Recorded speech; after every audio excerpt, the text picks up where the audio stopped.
You ever stand in your own front yard, sweating entirely through your favorite t-shirt in the middle of a brutal, unforgiving Texas summer, holding a piece of paper that effectively tells you that you don't actually own your own house?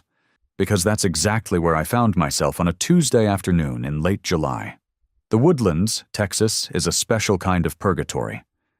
If you aren't familiar with this particular flavor of suburban dystopia, just imagine a place where the pine trees are legally required to look happy.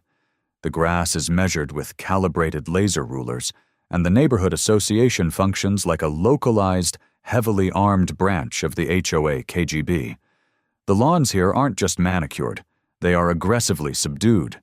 It's a community where painting your front door the wrong shade of beige will get you treated like an international fugitive. Seriously, we have a 400-page book of covenants, conditions, and restrictions. 400 pages.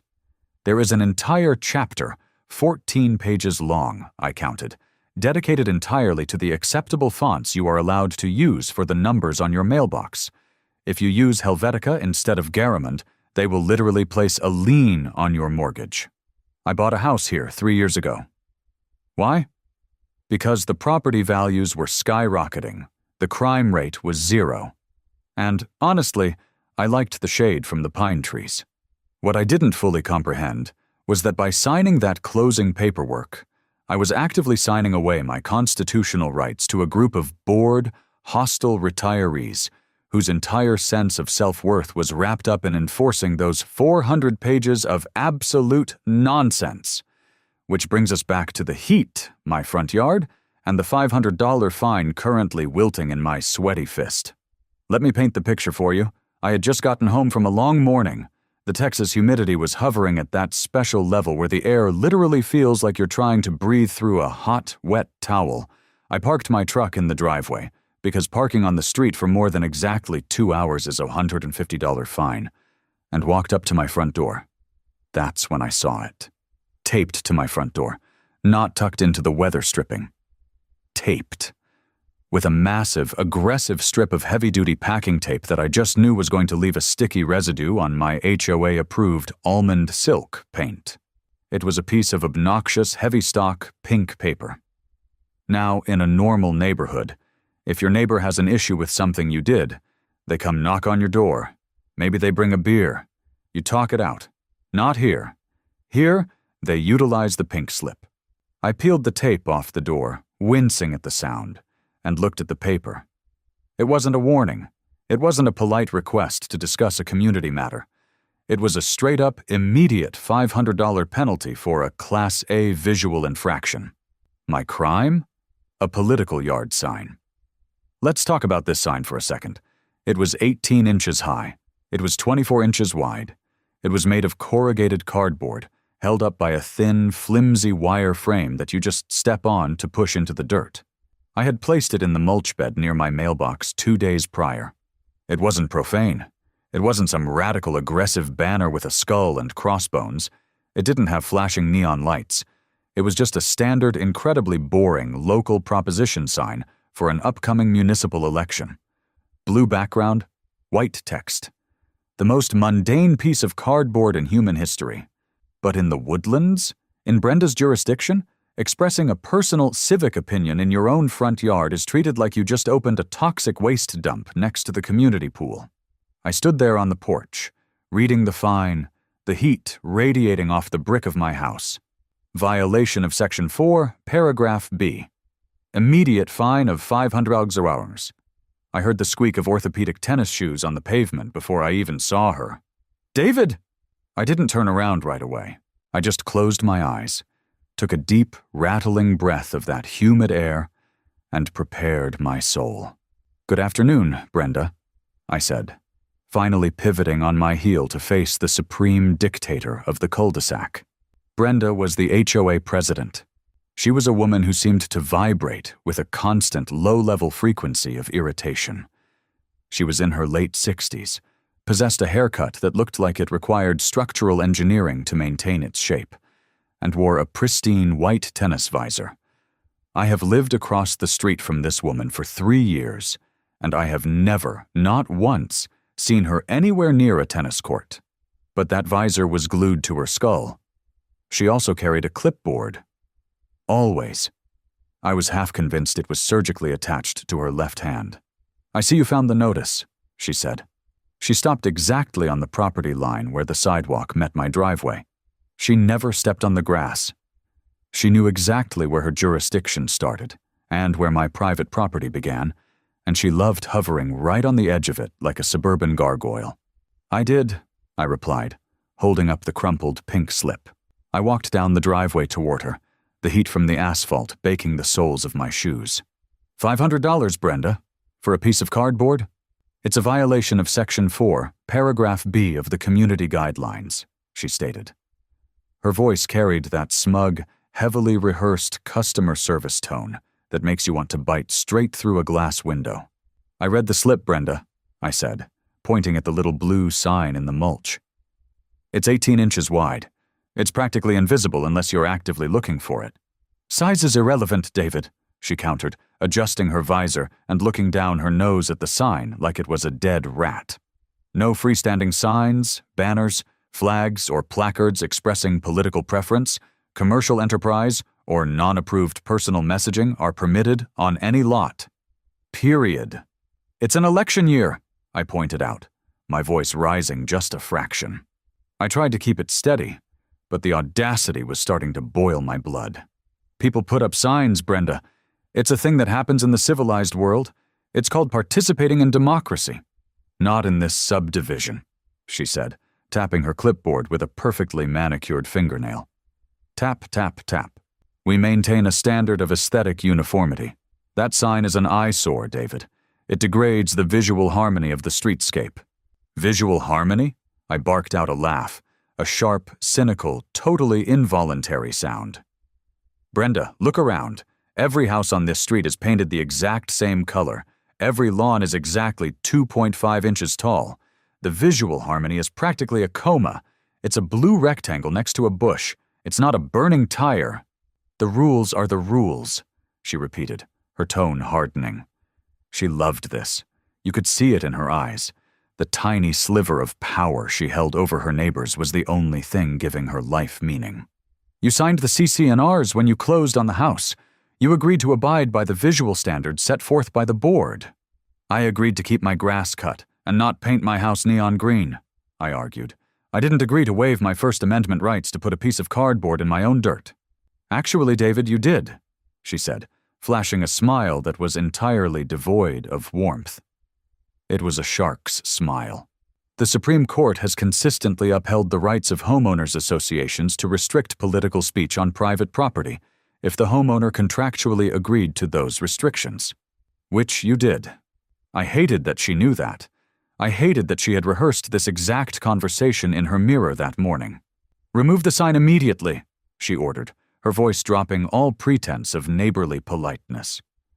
"Or the fine doubles to $1,000 at exactly 8:20 a.m. tomorrow." I looked at her. I looked at the sign, its little wire legs buried in the dark brown mulch. I looked back at her crisp white visor. "And if I don't?" I asked, crossing my arms over my chest. Brenda's eyes narrowed into tiny, furious slits. This was the juice that kept her going. "If you refuse to comply with a direct directive from the board," she recited, practically salivating over the words, "we will impose a daily compounding fine. We will place a lien on your property. We will suspend your access to the community pool, the tennis courts, and the clubhouse. And, if necessary, we will dispatch our enforcement officer to rectify the visual disturbance at your personal expense." She stared at me, waiting for me to break. Waiting for me to walk over, pull the sign out of the dirt, and apologize for stepping out of line. I didn't move a muscle. She turned on her heel and speed-walked away, her tennis shoes squeaking a rhythm of absolute, unchecked authority against the hot asphalt. She didn't look back once. I stood there in the driveway for a long, long time. The Texas sun was beating down on the back of my neck, making my skin prickle. I looked at the little wire sign. It looked so pathetic, bravely standing its ground in the mulch bed against the overwhelming might of the HOA. I'm not a naturally combative guy. Seriously, I'm not. I pay my taxes, I tip 20%, I keep my music down after 9 p.m., and I generally try to avoid eye contact with my neighbors. I just want to live my life in peace. But there is something deep inside the human soul, a primal, fundamental instinct that violently rejects being bullied by a person with a clipboard and way too much free time. When someone looks you in the eye, standing on property you pay a mortgage for, and tells you what you will and will not do with a piece of cardboard, something snaps. I didn't take the sign down. I walked inside, locked the door behind me, and tossed the pink slip into the trash can. Let her find me.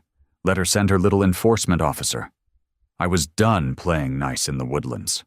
The next morning, I woke up, poured myself a painfully large mug of black coffee, and walked to my front door. I mean, I already knew what was going to be there, but seeing it in person was still a shock to the system. There it was. Another pink slip. This time Brenda hadn't just used one strip of packing tape. She had used 4. She had literally created a reinforced tape window over the paper, aggressively adhering it to my front door like she was trying to seal a leak in a submarine.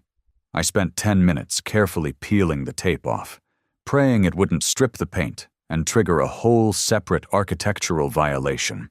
When I finally got the paper free, I just stared at it.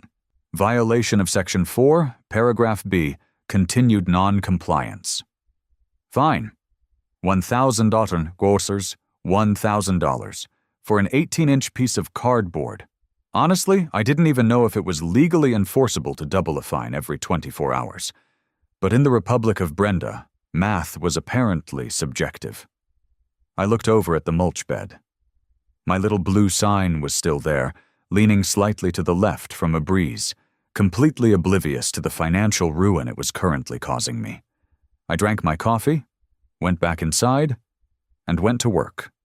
I work from home, which means my office window looks directly out onto the street. All day, I watched Brenda's golf cart slowly patrol the neighborhood. Every time she passed my house, she would slow down to a crawl, glare at the sign, and furiously scribble something on her clipboard. It was like living in a low-budget psychological thriller. By day 3, the fine had ballooned to $2,000. I guess she was really committed to the exponential growth model. I was sitting at my kitchen island that night, eating takeout pad thai, and just kind of laughing to myself about the absolute absurdity of the situation. They were going to try to take my house over a piece of wire and cardboard. It was so stupid it was almost poetic. I finally went to bed around midnight. I was exhausted. I fell asleep almost instantly. And then, at exactly 2:15 a.m., my phone buzzed on the nightstand. It wasn't a call. It was a notification from my doorbell camera app. Motion detected at front door. I groaned, rolled over, and grabbed my phone in the dark. Usually, a 2 a.m. motion alert in the woodlands is just a raccoon getting into someone's artisanal recycling bin. But when I opened the app, and the live feed loaded on my screen, I literally sat straight up in bed. The night vision footage was a little grainy, cast in that weird glowing green tint, but the picture was clear enough. A golf cart had pulled up right onto the apron of my driveway. The headlights were off. A guy stepped out of the driver's seat. He was wearing dark khaki cargo shorts, dark sneakers, and a black polo shirt tucked into his waistband. He was creeping across my lawn, hunched over like he was trying to infiltrate a military compound. I instantly recognized him. It was Gary. Gary was a retired guy from 2 streets over who had basically dedicated his golden years to being Brenda's personal henchman. His official, made-up HOA title was Community Enforcement Officer. Gary took this unpaid volunteer position so seriously that I once saw him measuring the distance between a neighbor's parked car and the curb with an actual tape measure. I watched the screen, holding my breath, completely mesmerized by the absolute audacity of what I was witnessing. Gary tiptoed across my Bermuda grass, looking nervously left and right. He approached the mulch bed. He grabbed my yard sign by the wire frame. He didn't just pull it out gently. He violently yanked it out of the dirt, ripping up a huge chunk of premium mulch and scattering it all over the sidewalk. He clutched the sign to his chest, scurried back to his golf cart as fast as his bad knees would allow, tossed it into the back basket, and sped off into the darkness without ever turning his headlights on. They had literally come onto my property under the cover of darkness and stolen my stuff. I just sat there in the dark, my phone illuminating my face. I wasn't even angry yet.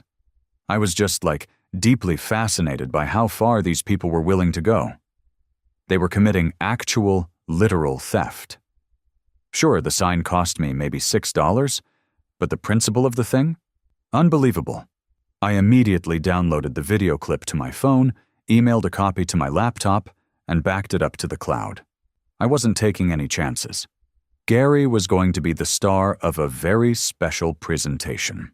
The monthly HOA meeting was scheduled for the very next evening at 7:30 p.m.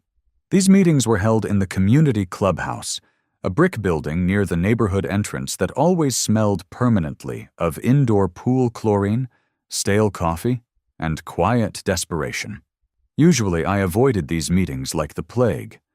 They were nothing but a parade of minor grievances. People complaining about a neighbor's dog looking at them aggressively, or someone's teenager parking too close to a fire hydrant. But this time, I was early. I walked into the clubhouse at 6:55 p.m., carrying my laptop and a manila folder filled with high-resolution, full-color printed screenshots from my doorbell camera. The room was set up like a tribunal. The board was seated behind a long plastic folding table at the very front of the room, elevated on a tiny carpeted stage. Brenda sat dead center. She wasn't wearing her visor tonight, which somehow made her look even more terrifying. Flanking her were 4 other board members, all of whom looked like they had been genetically engineered to find joy offensive. Gary was sitting at the far end of the table, wearing a blazer over his polo shirt, looking incredibly self-important. There were about 30 other homeowners sitting in the beige metal folding chairs facing the stage. The atmosphere in the room was dense. It felt heavy, like everyone was holding their breath, terrified of drawing Brenda's gaze and suddenly finding themselves hit with an architectural violation for wearing the wrong color shoes. I didn't sit down in the audience. I walked straight up the center aisle and stood directly in front of the board's folding table. Brenda looked up from her paperwork. Her eyes widened for a fraction of a second, and then her face hardened into a mask of pure, bureaucratic disdain. "Excuse me," Brenda said into the small microphone sitting on the table. The cheap PA system squealed with a burst of static, echoing shrilly through the small room. "David, the meeting has not officially commenced. Furthermore, this is not the open forum portion of the agenda. Please take a seat." "I'm not here for the open forum, Brenda," I said. My voice carried perfectly without a microphone. I kept my tone calm, steady, and loud enough for every single person in the back row to hear me. "I'm here to discuss the fact that your community enforcement officer trespassed on my private property at 2:15 a.m. this morning and committed theft." A collective, shocked murmur rippled through the crowd of homeowners behind me. Several people shifted in their metal chairs, leaning forward to get a better look. Gary physically flinched. He suddenly looked very interested in a blank piece of paper sitting in front of him. He refused to meet my eyes. "We did no such thing," Brenda said, her voice dropping an octave into a tone of icy, rehearsed authority. "The board authorized the removal of an illegal, non-compliant visual disturbance that you stubbornly refused to rectify after multiple citations. We acted entirely within the bounds of the CCNRs, which grant us the explicit right to cure ongoing violations at the owner's expense. You came onto my property in the middle of the night while I was sleeping, and you took my personal property," I repeated slowly, making sure every word landed. I opened my manila folder. I pulled out the printed screenshots. The first one was Gary creeping onto the lawn. The second was Gary yanking the sign out of the mulch. The third was a perfectly clear night vision close-up of Gary's face as he scurried back to his golf cart with my sign tucked under his arm like a stolen football.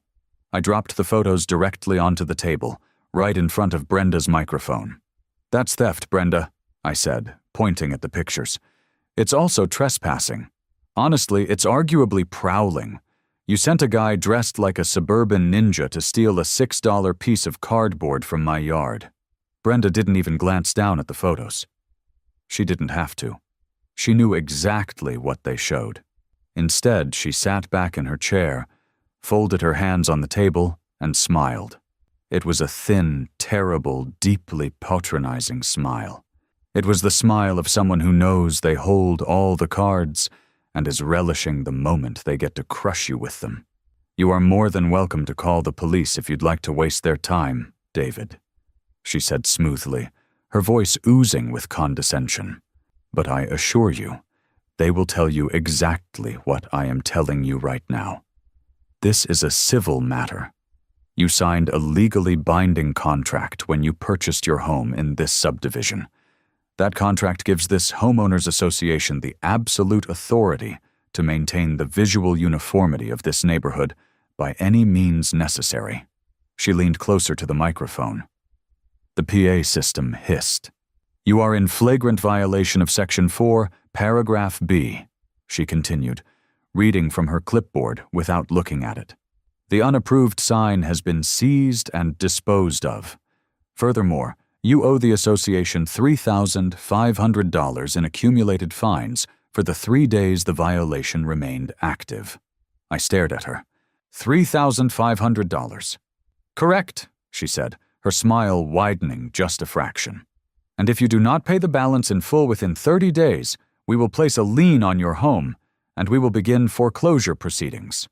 The room went dead silent. You could hear the hum of the vending machine in the hallway. I looked at her. I looked at Gary, who was now nodding along, having regained his courage now that Brenda was doing the talking. I looked at the other board members, who all had identical expressions of smug superiority.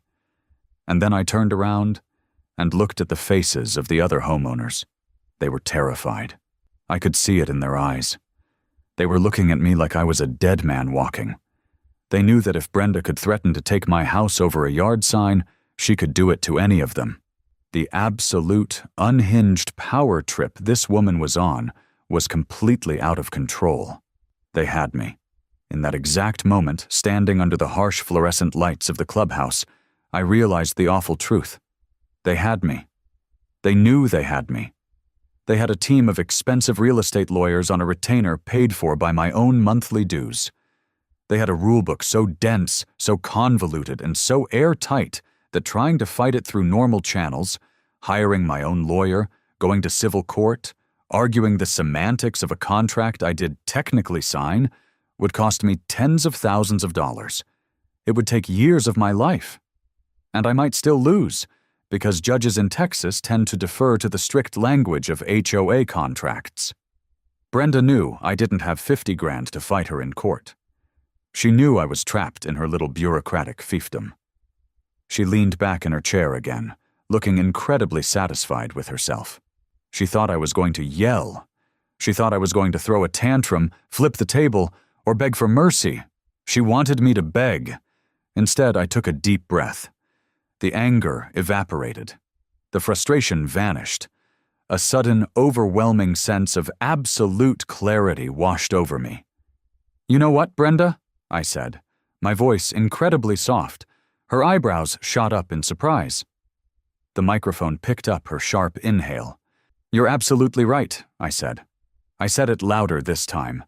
I made sure it echoed off the cinderblock walls of the clubhouse. "You are absolutely right," I repeated, holding my hands up in a gesture of complete surrender. "The rules are the rules. I signed the contract. Section 4, Paragraph B explicitly bans all freestanding signs, banners, flags, and placards expressing political preference. I was in violation. Gary was just doing his job." Gary puffed his chest out slightly. Brenda looked suspicious, her eyes darting back and forth, searching for the trap. But when she saw I was completely serious, the suspicion melted away, replaced by pure, intoxicating triumph. I will pay the $3,500 fine, I said, nodding solemnly. I'll drop the check off at the management office tomorrow morning, and I promise you, Brenda, I promise this entire board, there will never ever be another freestanding political sign in my yard. Brenda let out a long, satisfied breath. She reached over and adjusted her microphone, her victory complete. I am very glad you've finally seen reason, David, she said, her voice dripping with artificial sweetness. It is always preferable when a homeowner chooses to align with the community standards rather than fighting a losing battle. We appreciate your cooperation. Thank you. Now, moving on to the next item on the agenda. I didn't stay for the rest of the meeting. I turned around, picked up my laptop, left the photos of Gary on the table, and walked out of the clubhouse. I walked across the parking lot in the warm night air. I didn't say another word to anyone. But inside my head, my brain was moving at 1,000,000 miles an hour. I got back to my house, locked the door, and went straight to the kitchen. I opened the liquor cabinet, pulled out a bottle of very expensive bourbon, and poured myself 3 fingers over a single block of ice. I carried the glass into my home office, turned on my desk lamp, and sat down in front of my computer monitors. It was time to go to work. I guess this is the part where I explain my philosophy on things like this. If someone punches you in the face, you can punch them back, sure. But if someone traps you in a legal cage, throwing a punch just bruises your knuckles against the bars. If they want to play by the exact, literal, punishing letter of the law, then you don't fight the law. You weaponize it. I wasn't going to break their rules. Breaking the rules is what got me fined. Breaking the rules gave them the power. No, I was going to follow their rules so aggressively, so precisely, and with such malicious intent, that they would beg me to break them. I was going to use their 400-page book of covenants, conditions, and restrictions to build a trap so tight, so legally flawless, that they would suffocate in it. I cracked my knuckles, took a sip of the bourbon, and opened a blank browser window. I started downloading PDFs. First, I pulled the entire, unedited PDF of our HOA bylaws, all 400 pages of it. Then, I downloaded the municipal zoning ordinances for the Woodlands. Then, the property codes for Montgomery County. And finally, I went to the state government website and downloaded the entire unabridged text of the Texas State Property Code. By midnight, my office looked like a war room. I had a second monitor dedicated entirely to cross-referencing definitions.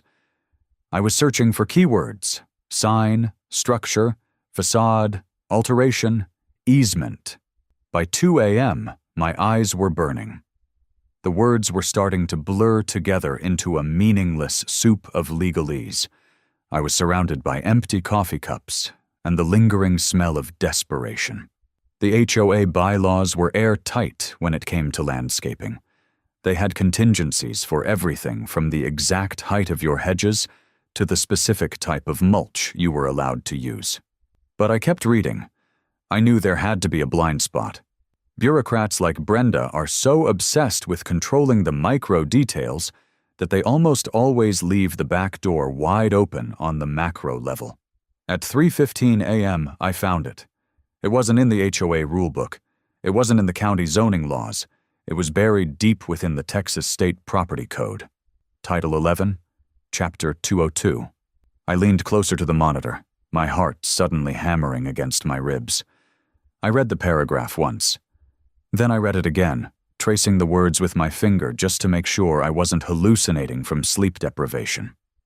It was a beautiful, shining beacon of absolute legal immunity. Texas, as you might know, is a state that experiences extreme weather. We get hurricanes coming off the Gulf Coast that can flatten entire cities. Because of this historical reality, the state legislature passed a law years ago designed to protect homeowners' ability to defend their property from natural disasters. The law explicitly states that no property owners association, HOA, or Architectural Control Committee may prohibit a homeowner from installing temporary hurricane shutters, storm shutters, or boarding up their windows and doors with plywood if the homeowner is doing so in preparation for severe weather or as a preventative measure during a recognized hurricane season. Furthermore, the state statute dictates that this law supersedes any restrictive covenant or HOA bylaw in existence. The state law trumps Brenda's clipboard. I quickly opened another tab and searched for the dates of the Texas hurricane season. Hurricane season in Texas officially runs from June 1st to November 30th. I looked at the calendar on the bottom right corner of my screen. It was July 14th. I sat back in my chair and let out a laugh that sounded slightly manic in the quiet of the empty house. According to Texas state law, I had the absolute, undeniable, legally protected right to bolt massive, heavy-duty sheets of marine-grade plywood across the entire front facade of my house, covering every single window, door, and brick surface, and the HOA couldn't do a single solitary thing to stop me.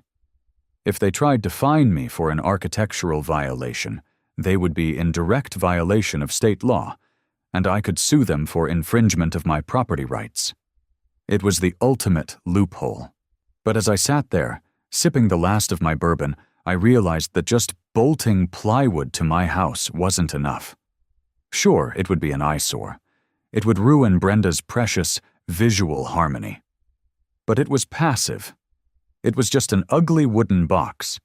I didn't want to just build an ugly wooden box. I wanted revenge. I wanted to make a statement that they could never ignore. I went back to the HOA rulebook PDF. I hit Ctrl+ F and searched for signs. Section 4, paragraph B, banned signs. It defined a sign as any freestanding placard, banner, flag, or object displaying text, logos, or explicitly commercial or political messaging. Then I searched for paint. Section 7 regulated exterior house paint. It mandated that the exterior brick, siding, and trim of the home itself could only be painted from a pre-approved, HOA-sanctioned palette of 6 agonizingly boring earth tones. But I wasn't going to paint my house. I was going to paint the temporary storm boarding. I frantically scrolled through the architectural guidelines, searching for any rule, any clause, any footnote regarding the decoration, painting, or modification of temporary storm structures. There was nothing. Zero. Zilch. The people who wrote the HOA rulebook never in a million years imagined a scenario where a homeowner would voluntarily board up their own house in the middle of a perfectly sunny July just to spite them, let alone paint a massive mural on the boarding. There were no rules against it because it had never occurred to them that someone would be crazy enough to do it. But even then, the plan wasn't bulletproof.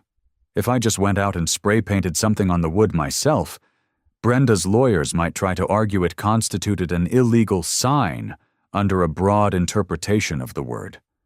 Or worse, the HOA might just wait until I left for work one day, send Gary and a landscaping crew over, and physically tear the boards down, claiming they were a safety hazard or an unapproved structural modification, dealing with the state law consequences later. I needed a nuclear option. I needed a shield so powerful, so legally terrifying, that not even the most aggressive HOA lawyer in Texas would dare touch it. I needed federal protection. I closed my eyes, digging deep into the recesses of my memory. A few years ago, I had read a bizarre news article about a real estate developer in New York City who had bought an old warehouse covered in graffiti. He whitewashed the building to tear it down, and a group of graffiti artists sued him for millions of dollars and won. What was the law they used? I opened a new search tab and started typing. Artist sues, developer over destroyed graffiti mural law. The results populated instantly. I clicked the top link. My eyes scanned the text, hunting for the acronym. There it was. VARA. The Visual Artists' Rights Act of 1990. I opened the official text of the federal statute. My heart was practically beating out of my chest as I read through the summary. VARA is a specialized federal copyright law. It grants artists moral rights to their work. Specifically, it protects original works of visual art, including paintings, sculptures, and murals, from intentional distortion, mutilation, or modification that would prejudice the artist's honor or reputation. But here was the absolute kicker, the legal nuke I was looking for. If a work of visual art is determined to be of recognized stature, VARA makes it a federal offense to destroy it. If someone intentionally destroys, paints over, or alters a federally protected piece of art without the artist's explicit written consent, they are liable for massive statutory damages. How massive? Up to $150,000 per infraction, plus attorney's fees. The pieces were locking into place with a satisfying metallic click. The trap was fully designed. Step 1. Texas state law gave me the unassailable right to erect a massive, unbroken wall of plywood across the front of my house under the guise of hurricane preparation. The HOA could not stop the construction. Step 2. The HOA rules banned yard signs and regulated house paint, but they contained absolutely zero provisions prohibiting art painted on temporary storm structures. Step 3. If I legally commissioned a professional, recognized artist to paint a massive mural on that plywood canvas, that mural immediately became a federally protected work of art under VARA. If the HOA tried to fine me for the boarding, they would lose immediately to Texas state law. If they tried to physically tear the boarding down, or if they sent a crew to paint over the mural to restore their precious visual harmony, they would be committing a severe federal offense. They would be destroying a protected work of art, making the HOA and Brenda personally, as the authorizing agent, liable for hundreds of thousands of dollars in federal statutory damages. It was a masterclass in malicious compliance. It was completely, utterly insane. And it was going to work. I looked at the clock. It was 4:30 a.m. I wasn't going to get any sleep tonight. I grabbed a notepad and a pen and started making a list of things I needed to do as soon as the sun came up. I needed to withdraw $3,500 to pay the fine and clear my slate. I needed to call a structural contractor who wasn't afraid of HOA drama. But most importantly, I needed to find an artist. I didn't just need a guy with a spray can. I mean, if I hired a random teenager to tag the front of my house, Brenda would just classify it as vandalism, fine me for failing to maintain the property, and have Gary paint over it with their approved beige before I even got home from work. No, the VARA statute is incredibly specific. It explicitly requires the art to be of recognized stature. This meant the artist I hired needed a resume. They needed gallery shows, news write-ups, a documented reputation in the local art scene. I needed someone whose work was big, loud, undeniably professional, and, honestly, someone who possessed the exact right kind of chaotic energy to take on a suburban HOA just for the absolute hell of it. I spent like 3 hours scouring Instagram for Houston-based muralists. Around 8:00 a.m., my eyes bloodshot and my coffee completely cold, I found him. His handle was JaxArts 2X. His feed was just a continuous scroll of massive, hyper-detailed, incredibly vibrant street art spread across the sides of warehouses and downtown buildings. He had been featured in the Houston press twice and had an installation at a contemporary arts festival the previous year. He checked every single federal box. I sent him a direct message. I have a highly unusual, fully funded commission. I need a 30-foot mural painted on temporary boarding in the Woodlands. And I need it to legally destroy a homeowners association, he replied 4 minutes later. Meet me at the Rusty Anchor at noon. The Rusty Anchor was a dive bar on the absolute edge of town, the kind of place that smelled permanently like stale beer and floor wax. I walked in right at noon, carrying my laptop bag and a fresh manila folder. I spotted him immediately. Jax was a tall, incredibly skinny guy, probably in his late 20s, covered literally neck to feet in intricate black and gray tattoos. He was sitting in a squeaky red vinyl booth in the back, nursing a cheap draft beer and looking at me with deep suspicion. He looked exactly like the kind of guy who would give Brenda a stress-induced aneurysm just by standing on her sidewalk. I slid into the booth across from him, flagged down the bartender to order a water, and slid the manila folder across the sticky table. "What's this?"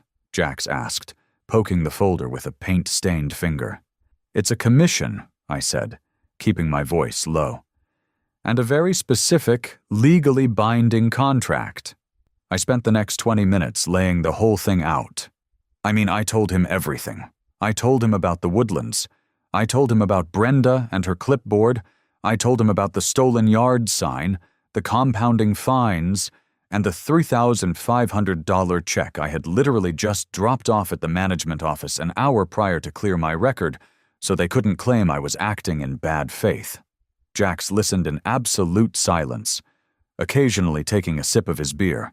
He didn't interrupt once. When I finished, I opened the folder and showed him the printed text of the Texas Property Code, allowing the hurricane shutters, and then, right next to it, the text of the Visual Artists' Rights Act. Jax put his beer down. He stared at the federal statute for a long time. "Let me get this straight," Jax said, his voice a low, raspy gravel. "You are going to legally bolt a 2-story wooden box to the front of your own house, in the middle of the most stuck-up, beige-worshipping neighborhood in the entire state of Texas." "Yes," I said. "And you want me to paint a 30-foot-wide mural on it, something loud, something aggressive, but it can't contain absolutely any words, letters, or numbers, so their lawyers can't legally classify it as a sign." "Exactly," I nodded. "And because I have a recognized portfolio," Jax continued, tapping the VARA document, "I retain all copyright and moral rights under federal law. Which means if those HOA freaks so much as touch my painting with a pressure washer, they are committing a federal offense, and I get to sue them into the Stone Age for destroying my intellectual property." "That is the plan," I said. "I own the physical wood. You own the art on the wood. They can't touch either of us." A slow, wicked, incredibly dangerous grin spread across Jax's face.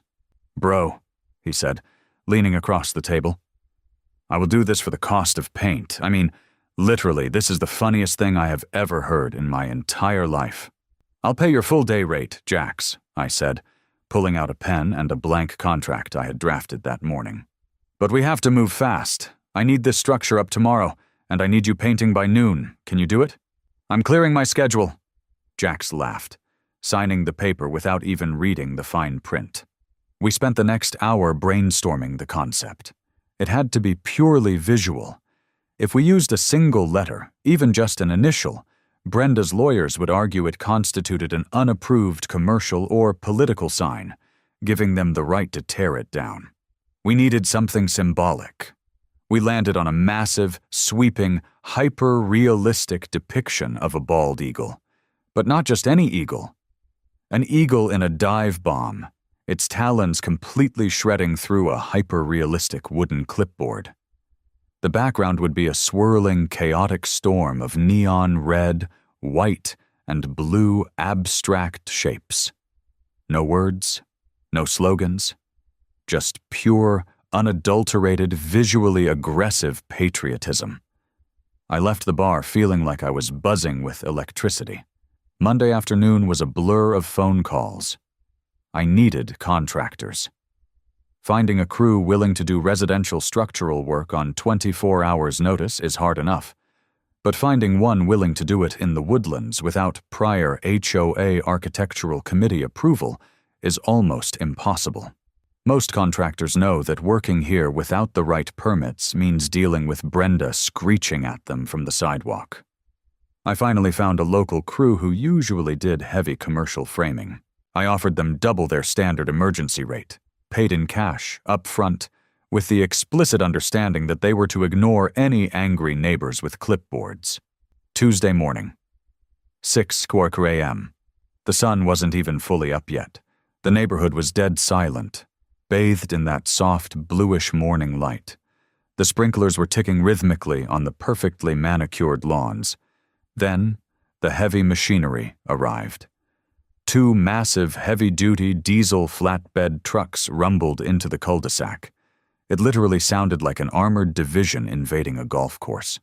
They backed up into my driveway, the air brakes hissing violently, loaded down with heavy steel scaffolding, massive steel lag bolts, and stack after stack of thick marine-grade plywood. The lead contractor, a huge barrel-chested guy named Mike, wearing a neon yellow high-vis vest and a hard hat, stepped out of the lead truck. He had a thick beard and looked like he had been awake for 3 days. He walked up to the front of my house, looked at the beautiful, pristine red brick facade, and then looked up at the crystal-clear, cloudless summer sky. I walked out of the garage, handing him a massive thermos of black coffee. "All right, Dave," Mike said, accepting the coffee and scratching his beard. "I got your work order. I got your cash. But I gotta ask, man, you want us to sink heavy-duty lag bolts directly into the mortar of this brick and mount 30 feet of heavy stormboarding across your entire first and second floor?" "That's the job, Mike," I said. Mike squinted at the sky. "Bro, there ain't a cloud in the sky. The nearest hurricane is currently hovering somewhere off the coast of Africa. What are we actually doing here?" "We're preparing for a storm of a different kind, Mike," I said, taking a sip of my own coffee. "I need it anchored deep. I mean, it needs to withstand hurricane-force winds, or more accurately, it needs to withstand hurricane-force HOA board members trying to tear it down with crowbars." Mike stared at me for a long, quiet second. He looked at the quiet street, then back at me. A booming, deep-belly laugh erupted from his chest. "Man, I don't ask questions if the envelope is thick enough," Mike chuckled, turning back to his crew. "All right, boys, let's get the scaffolding up. Sink the bolts deep, let's make some noise." The noise was absolutely incredible. The sound of industrial hammer drills biting into brick mortar echoed through the quiet subdivision like machine gun fire. Men were shouting, steel pipes were clanging against each other, and the massive sheets of plywood were being slammed into place with heavy thuds. By 7:30 a.m., half the street was awake. I could see the blinds twitching in the windows of the houses across the street. People were standing on their porches in their bathrobes, staring in absolute shock at the massive wooden fortress rapidly swallowing the front of my house. I brought a folding lawn chair out to the edge of the driveway, sat down, crossed my legs, and just drank my coffee. It took exactly 45 minutes for the dictator to arrive. Brenda didn't walk this time. She ran. I watched her sprinting down the sidewalk from 3 houses away. Her pristine white visor was slightly crooked, slipping down her forehead. She was clutching her clipboard so hard her knuckles were completely white. She looked like she was about to hyperventilate. "David! David! What in the name of God are you doing?" she shrieked, her voice cracking as she dodged a contractor carrying a massive 4x8 sheet of plywood. "Morning, Brenda," I said cheerfully, not even bothering to get out of my lawn chair. "Beautiful day, isn't it? Just doing some routine home maintenance, getting ready for the season." "Season? What season?" she yelled over the deafening whine of a power drill. "You are destroying the aesthetic integrity of this street. You are creating a massive, unapproved structural modification. You did not submit plans to the architectural committee. Stop them! Stop them immediately!" She actually lunged toward one of the scaffolding poles, like she was going to tear it down with her bare hands.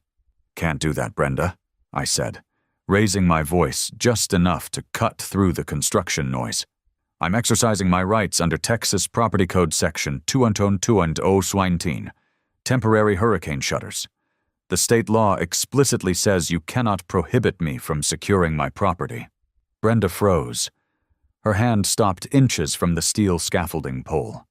Her eyes darted wildly from my relaxed posture in the lawn chair to the massive wooden wall slowly covering my front windows, and then back to me. "This is vandalism!" she screamed, spit actually flying from her lips. "This is active destruction of property. There is no hurricane. This is a malicious nuisance." She jammed her hand into the pocket of her khaki capri pants and pulled out her cell phone with shaking hands. "I am calling the police," she threatened, jabbing her finger at the screen. "I am having you arrested for destruction of property and disturbing the peace.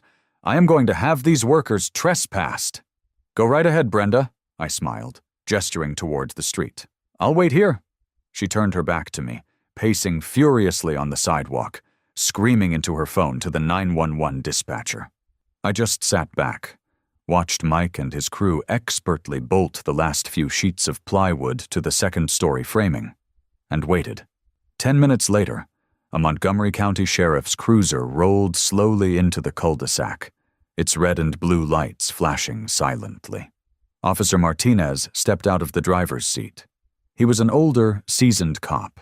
He had graying hair at his temples, a heavy utility belt, and the exhausted look of a man who had clearly spent way too much of his career dealing with petty suburban disputes. He adjusted his sunglasses and looked up at the massive wooden wall with a look of pure bewilderment.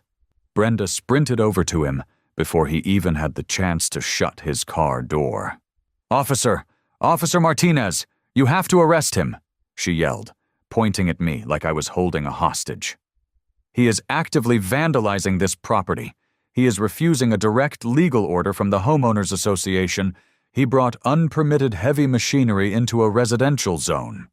Officer Martinez put a heavy hand on his duty belt, sighed deeply, and walked slowly over to my driveway, completely ignoring Brenda's frantic hovering.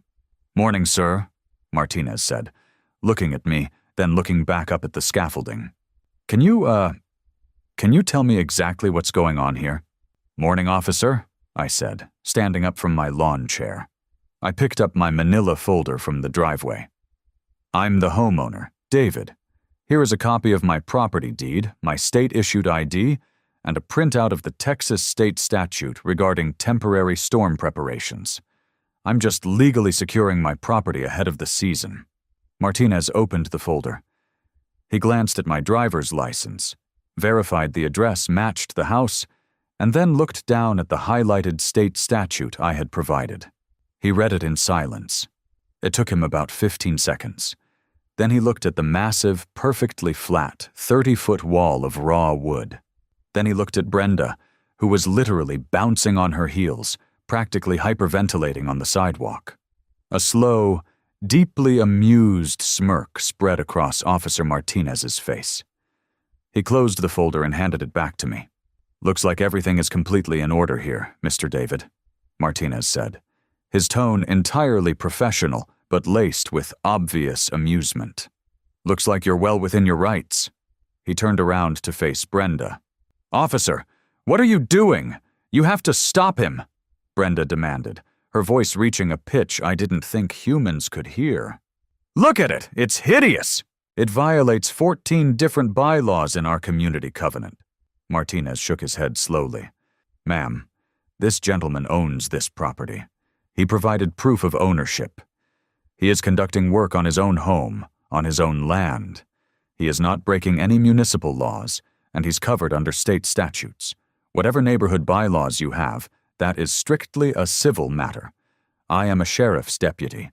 I cannot and will not enforce HOA rules." But, he's destroying the neighborhood," Brenda sputtered, her face turning a dangerous, mottled shade of purple. "Have a blessed day, ma'am," Martinez said smoothly, tipping his head slightly. He turned around, got back into his cruiser, turned off the flashing lights, and drove away without looking back. Brenda stood on the sidewalk for another full minute. She didn't say a word. She just stared at me with a look of pure, unadulterated, venomous hatred. It was the look of a tyrant who had just realized her army had no bullets. Then, she turned on her heel and stomped away, pulling her phone out again to undoubtedly call the HOA's legal counsel. I sat back down in my chair. The stage was set. The canvas was built. Right at noon, Just as the contractors were packing up their trucks and pulling out of the neighborhood, Jax arrived. He pulled up in a beat-up white Ford cargo van, the side panels covered in faded bumper stickers. He threw open the back doors and started unloading crates of aerosol spray paint, airbrush compressors, drop cloths, and respirators. He walked up the driveway and stood next to me, looking up at the perfectly flat, massive wooden wall that completely obscured my house. It was 30 feet wide and 20 feet tall, a completely blank slate in the middle of beige suburbia. "Man," Jax whispered, cracking his knuckles. He pulled a respirator mask over his mouth and nose. "This is going to be so much fun." For the next 3 days, my house became an absolute spectacle. Jax worked like a machine. From sunrise to sunset, he was out there. He moved with this manic, incredible energy, scampering up and down the rented scaffolding, laying down massive, sweeping swaths of neon color. The smell of aerosol paint drifted heavily down the street, completely overpowering the smell of freshly cut grass. The rhythmic rattle-hiss of the spray cans became the new soundtrack of the neighborhood. Cars started slowing down as they drove past. At first, it was just confused neighbors. But by day 2, kids on bicycles were stopping at the edge of my driveway, just staring up at the massive, vibrant colors taking shape. Neighbors I hadn't spoken to in the entire 3 years I lived there were suddenly taking their evening walks past my house, pausing on the sidewalk to watch the eagle's hyper-realistic feathers come to life. It was like a performance art piece, and the entire subdivision was the audience. And Brenda? Brenda was losing her mind. She drove by in her golf cart no less than 6 times a day. She never stopped. She never said a word to me or Jax. But she drove incredibly slowly, glaring at the mural with a look that could melt solid steel. I knew exactly what she was doing. I knew she was back at her house, frantically burning through the HOA's legal budget, screaming at lawyers on the phone, trying to find a single injunction, a single loophole, a single county judge who would sign an order to shut me down. But I knew they wouldn't find anything. State law is state law, and federal copyright is federal copyright. They were completely paralyzed. By Friday afternoon, the heat was sweltering, and the street was quiet. Jax climbed down from the scaffolding for the last time. He was covered in neon paint splatters, his black t-shirt soaked with sweat. He pulled off his respirator, wiped his forehead with the back of his arm, and looked at me. "It's done," he said. We walked to the edge of the street, pulling the large canvas drop cloths away from the base of the structure, revealing the entire piece in all its glory. It was, objectively, a masterpiece. The eagle was terrifyingly realistic. You could see the individual barbs on its feathers, the sharp, aggressive glint in its eye. It was caught in a mid-air dive, its massive, razor-sharp talons shredded entirely through a hyper-realistic wooden clipboard that looked exactly like the one Brenda always carried. The clipboard was splintering into pieces, floating in mid-air. And the background? It was an explosive, chaotic nebula of neon reds, electric blues, and blinding whites. It made the whole thing look like it was radiating intense heat. There were no words, no slogans, no political messages, just pure, undeniable, federally protected art. It was loud.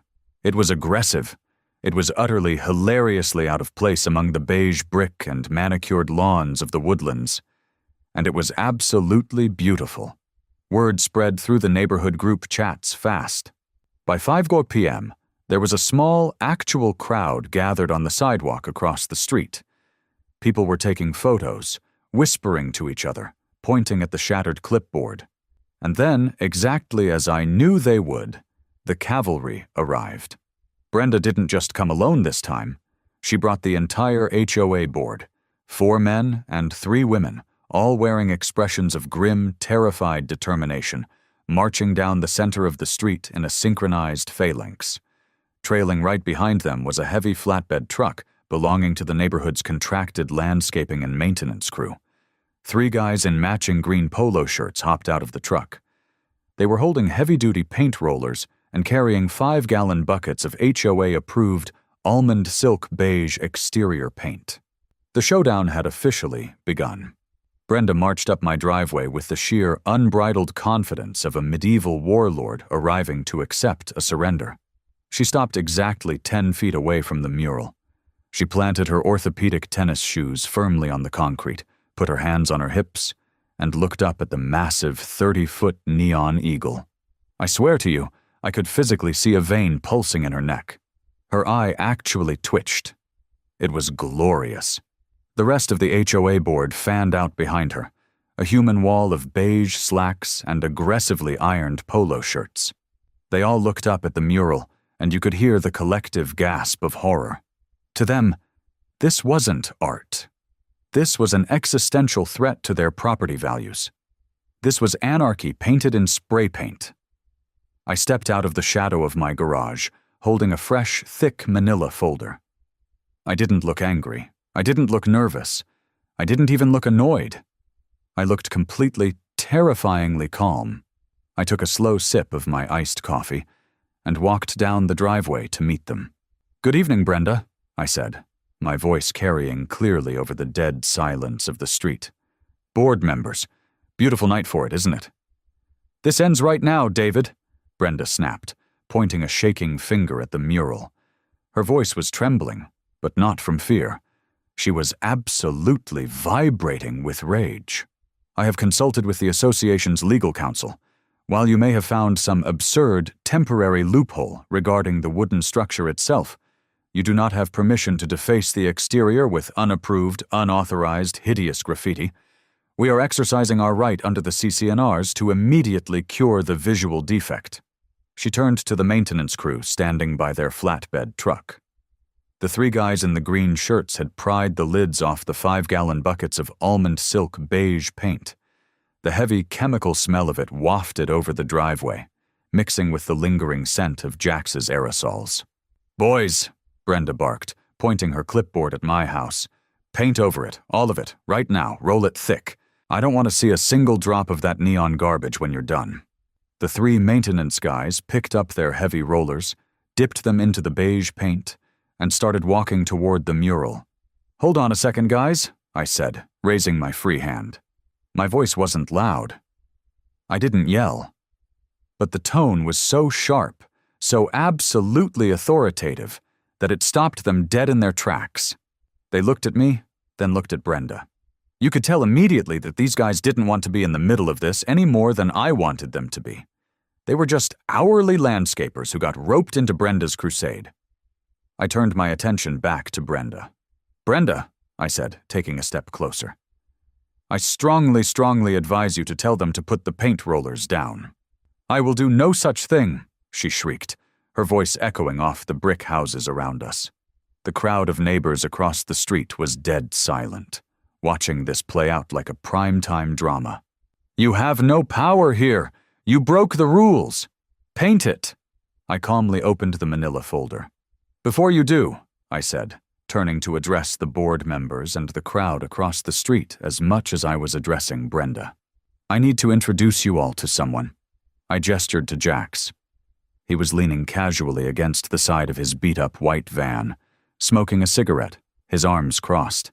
He had a massive grin on his face, watching the proceedings with intense, unblinking amusement. "This is Jax," I said loudly. "He is a professionally recognized visual artist. His work has been featured in the Houston Press. He has permanent installations at the Contemporary Arts Museum, Houston. And he is a recognized fixture in the Texas independent gallery scene. I legally commissioned him to create this original piece of artwork." Brenda scoffed. It was a loud, ugly sound. "I don't care if he's Leonardo da Vinci, David. It's unauthorized graffiti on an unapproved structure in a private subdivision. It comes down." "Actually," I said, pulling a heavily highlighted multi-page legal document from the folder, "it's not graffiti. It is a federally protected work of visual art. Tell me, Brenda, have your incredibly expensive HOA lawyers ever mentioned the Visual Artists' Rights Act of 1990 to you?" The entire board stared at me in silence. I started pacing slowly in front of the mural, holding the document up. Vara, I continued, projecting my voice so every single person on the street could hear me, is a federal copyright law. It grants artists something called moral rights to their work. It explicitly prohibits the intentional distortion, mutilation, or modification of any work of recognized stature. And more importantly, Brenda, it explicitly prohibits the destruction of such work without the artist's expressed, written consent. I stopped pacing and looked directly at the 3 maintenance workers in the green shirts. They were still holding their dripping paint rollers, looking incredibly uncomfortable. "Guys, listen to me very carefully," I said, dropping my voice to a dead serious, almost sympathetic pitch. "If anyone touches this mural with a paint roller, you are not violating a neighborhood guideline. You are committing a direct violation of federal copyright law, and under VERA, the statutory damages for destroying a protected work of art are steep." "How steep?" I turned back to Brenda, holding the paper inches from her face. "Up to $150,000, I said softly. "Per infraction, plus attorney's fees." I turned back to the maintenance crew. "You aren't fighting Dave from House 42 anymore," I told them. "You are authorizing the destruction of federally protected art. If you roll that beige paint onto that wood, Jax is going to sue this HOA. He is going to sue Brenda personally as the authorizing agent. And honestly, guys, his lawyers will probably name your landscaping company in the federal lawsuit too for executing the destruction. Do you really want to put your boss on the hook for $150,000 because this woman doesn't like a painting of an eagle?" The 3 guys in the green shirts looked at each other. A silent conversation happened between them in the span of about 2 seconds. Simultaneously, all 3 of them dropped their paint rollers onto the grass. "Hey, what are you doing?" Brenda yelled at them, panic finally cracking her voice. "Get back here. I authorized this work. Pick those up." "Sorry, lady," the crew foreman said, wiping his hands on his pants and shaking his head vigorously. "We just cut grass, trim hedges, and paint siding. We don't mess around with federal court. We ain't touching that thing." They turned around, walked briskly back to their flatbed truck, threw the buckets of paint into the back, climbed into the cab, and drove away. I turned back to Brenda. The color had completely, utterly drained from her face. She looked like all the blood had just rushed to her feet. She looked at the document in my hand, then slowly tilted her head up to look at the massive, screaming neon eagle towering 20 feet over her, and then finally looked at the crowd of neighbors across the street. The neighbors were no longer silent. They were openly laughing. Several of them had their phones out, recording the entire confrontation. You can't do this," Brenda whispered. The ironclad authority, the arrogant customer service tone, the absolute certainty that she ruled the world, it was all gone. It shattered right there on my driveway. "I already did," I said, tapping the folder. "And you know what the absolute best part is, Brenda? The part that makes this a true masterpiece?" She just stared at me, her mouth slightly open. "Hurricane season doesn't officially end in Texas until November 30th, I said, giving her a massive, genuine smile. "This structure and this federally protected piece of art is completely, legally invincible. It is staying up for the next 4.5 months.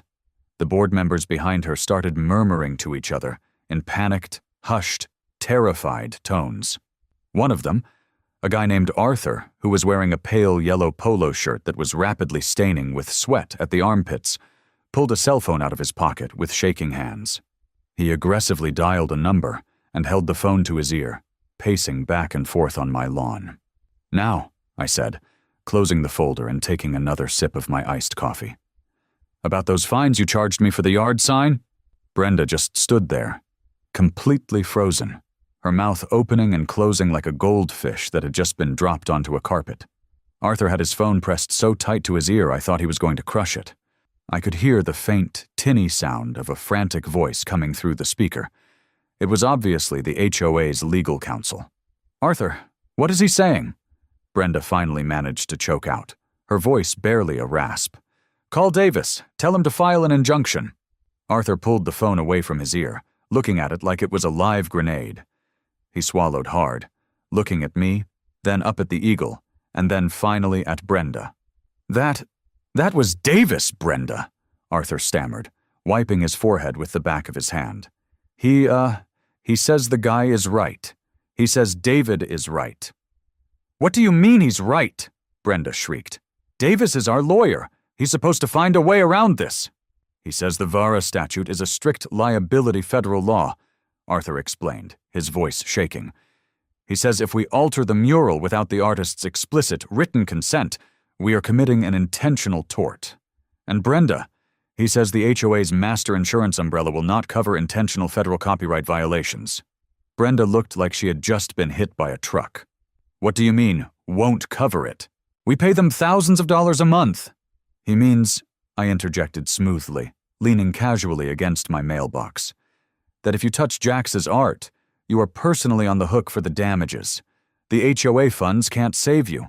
I mean, honestly, Brenda, I don't know what your retirement portfolio looks like, but I'm guessing a sudden, uninsured $150,000 federal judgment might put a severe dent in your country club dues." The crowd of neighbors across the street literally erupted. Someone actually cheered. I saw Gary, the enforcement officer who had stolen my sign in the middle of the night, standing in the back of the crowd. When I made eye contact with him, he literally turned around and started power walking away toward the clubhouse. Brenda looked around, her eyes wild, trapped like an animal. She was looking for a way out, a loophole, a rule she could twist to regain control. But there was nothing. Her precious CC&Rs were utterly useless against the United States federal government. She was trapped in the exact same kind of inescapable bureaucratic nightmare she had spent years inflicting on every single person on this street. "This isn't over," she hissed, pointing a trembling, manicured finger at me. "You think you're so smart, David. You think you can just mock the standards of this community. I will find a way to make you take this monstrosity down. I will ruin you." "Hurricane season ends November 30th, Brenda," I reminded her cheerfully, raising my iced coffee in a mock toast. "I guess I'll see you at the Thanksgiving potluck. Don't forget to bring the green bean casserole." She let out a sound of pure frustration, a literal, high-pitched scream of rage, turned on her heel, and marched away. Her orthopedic shoes slapped aggressively against the pavement. The rest of the board scurried after her like frightened mice, looking back over their shoulders at the mural in sheer terror. They left me, Jax, and a 30-foot patriotic bird of prey to enjoy the beautiful Texas sunset. "Man," Jax laughed, tossing his cigarette into a puddle. "That was the best thing I have ever seen. You want me to come back tomorrow and add some LED backlighting to the eyes? Make it really pop at night?" "Hold that thought, Jax," I smiled. "Let's see what they do next." The standoff lasted exactly 4 days. During those 4 days, my house became a legitimate local tourist attraction. I am not exaggerating. People were driving in from neighboring subdivisions, parking down the street, and walking up just to take selfies in front of the mural. Some teenager actually set up a folding table on the sidewalk and started selling cold water bottles and Gatorade. It was like a neighborhood block party dedicated entirely to spiting the HOA. Every time I looked out my window, there were people out there, pointing at the shattered clipboard in the eagle's talons, and laughing. The visual harmony of the neighborhood was absolutely destroyed, and it was glorious. On Tuesday morning, I went to my mailbox. Inside was a certified letter. It wasn't a pink slip. It was a very thick, very formal, and very legally terrified letter from Davis & Associates, the HOA's external legal counsel. It formally requested an emergency mediation meeting. They wanted me to come to their downtown office. I declined. I told them if they wanted to talk, they could come to me. At 2:20 p.m. that afternoon, a sleek black Lincoln town car pulled into my driveway, carefully navigating around the small crowd of teenagers taking TikToks in front of the mural. A guy in a $2,000 tailored suit stepped out of the back, carrying a rich leather briefcase. Following right behind him, looking like he was walking to his own execution, was Arthur, the sweaty board member in the yellow polo shirt. Noticeably absent, Brenda. I had set up 3 folding lawn chairs on my driveway, right in the looming, colorful shadow of the mural. I poured myself a fresh glass of iced tea and waited for them to walk up. "David," the lawyer said, extending a hand with a tight, professional smile. "I'm Robert Davis, lead counsel for the Homeowners Association." "Nice to meet you, Bob," I said, shaking his hand but remaining seated in my lawn chair. "Arthur, take a seat. Where's the supreme dictator?" Arthur looked at his shoes, swallowing hard. Brenda submitted her formal resignation to the board yesterday evening, effective immediately. She cited irreconcilable differences with the community vision. "I am acting as the interim president until we can hold a special election." I took a slow sip of my iced tea. The ice clinked against the glass. Honestly, the victory tasted sweeter than the sugar. "Well," I said, leaning back in my chair and looking up at the mural, "I guess you just couldn't handle the visual disharmony." Davis cleared his throat loudly, opening his briefcase and pulling out a thick stack of legal documents. "David, let's get down to brass tacks," Davis said, his lawyer voice kicking into gear. "You have successfully exploited a very narrow gap between state property code and federal copyright law. It's a clever maneuver, I'll give you that. It's extremely clever. But we both know you don't actually want to live inside a windowless wooden box for the next 4 months." "I don't know, Bob," I said, completely deadpan. "The insulation is actually fantastic. My air conditioning bill is already down 20%, and I really like the art. It grows on you." "We want the structure removed," Davis continued, entirely ignoring my sarcasm. "And we need the artist to sign a formal VARA waiver, legally relinquishing his moral rights in perpetuity, so the wood can be dismantled and disposed of without triggering federal liability for the association." "I figured you'd want that," I said, nodding slowly, "and I'm perfectly willing to make that happen. I have Jax on speed dial. He'll sign the waiver today. I'll hire Mike and his contractors to pull the boards down tomorrow morning, but obviously that is going to cost you." Arthur winced, his face going pale. "Cost us? David, we don't have a slush fund to pay you off. We can't authorize a cash settlement without raising dues, which will cause a riot." "I don't want your money, Arthur," I said, leaning forward, resting my elbows on my knees, staring him dead in the eye. "I want my neighborhood back. Here are my terms." I reached into my pocket, pulled out a single folded sheet of notebook paper, and smoothed it out on my knee. "Term 1, I read aloud. "All outstanding fines levied against my property, which, thanks to Brenda's ridiculous compounding math, currently total $4,000, are dismissed with prejudice." Gone. Wiped from the ledger completely. Davis nodded slowly. "That is acceptable. We can clear the ledger." "Term 2, I continued, holding up a finger. "The board will immediately convene an emergency session to rewrite Section 4, Paragraph B of the CCNRs. You are going to permanently lift the ban on temporary freestanding political yard signs." Arthur looked horrified. "David, you can't ask us to rewrite the foundational bylaws. The community aesthetic." "Arthur," I interrupted, pointing a thumb over my shoulder at the giant 30-foot neon eagle staring down at him. "You can either let people put up 18-inch cardboard signs in their mulch, or you can look at this majestic bastard every single day until Thanksgiving. Choose right now." Arthur looked up at the eagle. The neon paint seemed to glow in the afternoon sun. He swallowed hard, his Adam's apple bobbing. "Agreed," he whispered. "Term 3, and this is the absolute most important one," I said, folding the paper back up and sliding it into my pocket. "I want a formal written apology published on the front page of next month's community newsletter." "Absolutely not," Davis snapped immediately, shutting his briefcase. "We will not expose the association to liability by admitting fault in a widely published document. We can agree to a private settlement and a mutual non-disparagement clause." "Bob, stop," I said, cutting him off. "Let me explain something to you. I don't care about your liability. I don't care about your non-disparagement clauses. If you don't print the apology, the eagle stays. And honestly, Jax has been talking about coming back tomorrow to add some strobing LED backlighting to the eagle's eyes. I hear he's got a great concept that flashes red, white, and blue all night long." Davis stared at me.